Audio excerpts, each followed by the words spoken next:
Hello! Welcome to Jerlin maths. இன்னைக்கு நம்ம என்ன பார்க்குறோம்னா, 10th ஸ்டேட் போர்ட்ல இருக்கிற ஒரு எக்ஸாம்பிள் சம், எக்ஸாம்பிள் 1.2 பார்க்குறோம். ஓகேவா?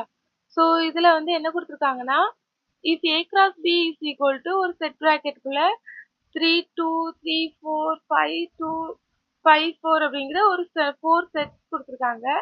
தென் ஃபைண்ட் இதுல இருந்து நம்ம A cross B என்னன்னு கண்டுபிடிக்கணும். ஸோ சொல்யூஷன் வந்து என்னன்னா, given நம்ம குடுத்துருக்கதே எழுதிருக்கோம். given நம்மளுக்கு என்னது தெரியும், A cross B is equal to 3, 2, 3, 4, 5, 2, 5, 4. So இதில் நம்மளுக்கு then find A and B கொடுத்துருக்காங்க. இப்போ A என்னன்னா, A வந்து என்னன்னா, the set of all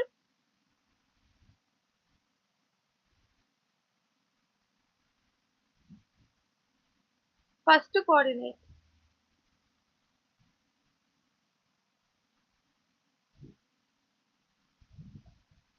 of A cross B, of the elements of A cross B.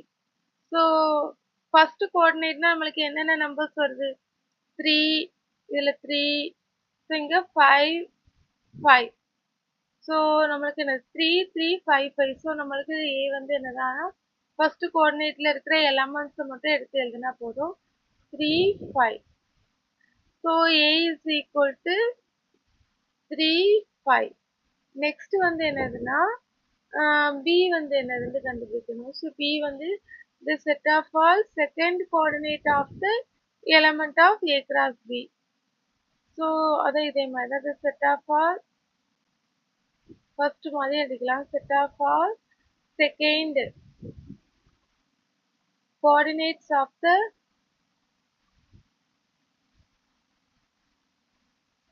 coordinate of elements of A cross B.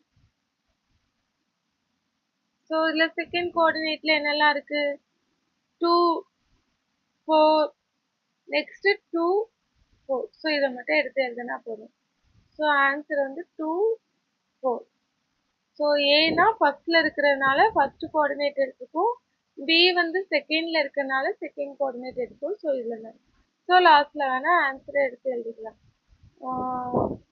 லாஸ்ட்ல என்ன, ஏ B equal to நம்மளுக்கு என்ன கிடைச்சிருக்கு, 2 and 4. ஸோ ஆன்சர் வந்து எனக்கு லாஸ்ட் செட்ஸ் எடுத்துட்டால் நம்மளுக்கு கிடைச்சிருக்கிறது ஆன்சரை எடுத்து எழுதிக்கலாம். A is equal to 3, 5 and B is equal to 2, 4. So இதான் நம்மளோட ஆன்சர். ஸோ உங்களுக்கு இந்த கொஸ்டின் புரிஞ்சிருக்கும்னு நினைக்கிறேன். நெக்ஸ்ட் வீடியோவில் பார்ப்போம். பாய்.